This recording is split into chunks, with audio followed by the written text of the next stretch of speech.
নমস্কার বন্ধুরা, পিকু কিচেনে আপনাদের সকলকে স্বাগত। আমার আজকের রেসিপি সয়াবিনের কোপ্তা কারি। ভাত, রুটি, লুচি, পরোটা সবকিছুর সঙ্গেই খেতে দুর্দান্ত লাগে। বাচ্চা থেকে বড় সকলেই এই কোপ্তা কারিটি পছন্দ করবে। আসুন দেখে নেওয়া যাক আমার আজকের রেসিপি সয়াবিনের কোপ্তা কারি। এখানে আমি 100 গ্রাম ছোট সাইজের সয়াবিন নিয়েছি।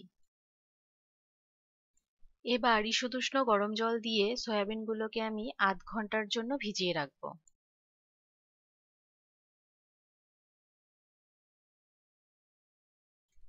আধ ঘন্টা হয়ে গেছে, সয়াবিনগুলো অনেকটা নরমও হয়ে গেছে আর ফুলে উঠেছে। সয়াবিনগুলোকে হাত দিয়ে ভালো করে চিপে জল বের করে নিয়েছি।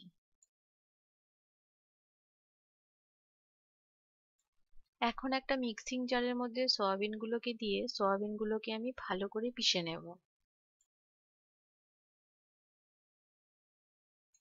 সয়াবিনগুলো ভালো করে পিষে নিয়েছি। এবার এর মধ্যে একটা বড় সাইজের পেঁয়াজ কুচি দিয়ে দেব, আর দিয়ে দেব সামান্য একটু আদা রসুনের পেস্ট, পরিমাণ মতো লবণ, হাফ চামচ জিরে গুঁড়ো, হাফ চামচ ধনে গুঁড়ো, হাফ চামচ কাশ্মীরি লাল লঙ্কার গুঁড়ো, আর সামান্য একটু গরম মশলা গুঁড়ো, আর দিয়ে দেব 2 চামচ বেসন। এবার সবকিছু সয়াবিনের সঙ্গে খুব ভালো করে মেখে নেব। আপনারা কিন্তু সয়াবিনের থেকে ভালো করে জল ঝরিয়ে নেবেন। যদি জল থাকে তাহলে কিন্তু বেসনের পরিমাণ বেশি লাগবে। সয়াবিনগুলোকে আমি খুব ভালো করে মেখে নিয়েছি। এবার হাতে সামান্য একটু তেল লাগিয়ে সয়াবিনগুলোকে গোল গোল করে কোপ্তার আকারে বানিয়ে নেব।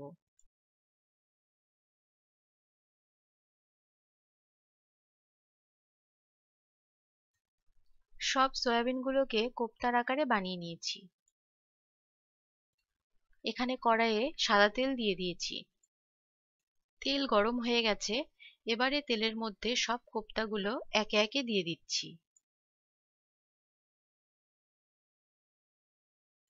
কোপ্তাগুলোকে খুব আলতোভাবে নাড়াচাড়া করে সব পাশই কিন্তু ভালোভাবে ভেজে নিতে হবে। বেশি নাড়াচাড়া করলে কিন্তু কোপ্তাগুলো ভেঙে যেতে পারে।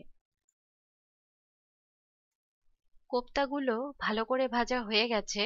এবার কোপ্তাগুলোকে আমি একটা অন্য পাত্রে তুলে রাখবো। এবার একটা মশলার পেস্ট বানিয়ে নেব।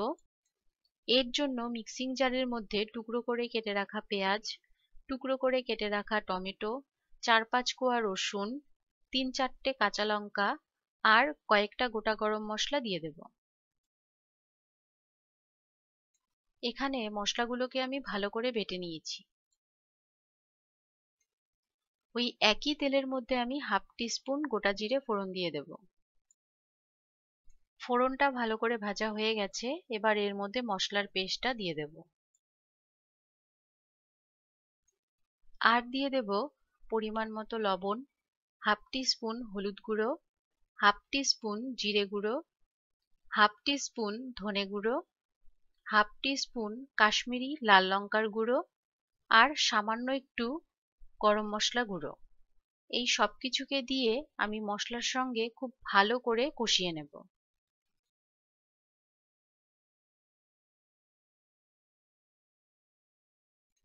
মশলাটা ভালো করে কষানো হয়ে গেছে আর মশলা থেকে তেলও ছাড়তে শুরু করেছে। এবার এর মধ্যে গরম জল দিয়ে দেব। গরম জলটাকে দিয়ে মশলার সঙ্গে খুব ভালো করে মিশিয়ে নেব।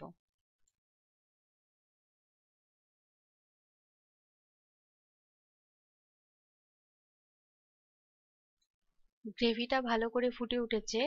এবার এর মধ্যে ভেজে রাখা কোপ্তাগুলো আলতোভাবে দিয়ে দেব।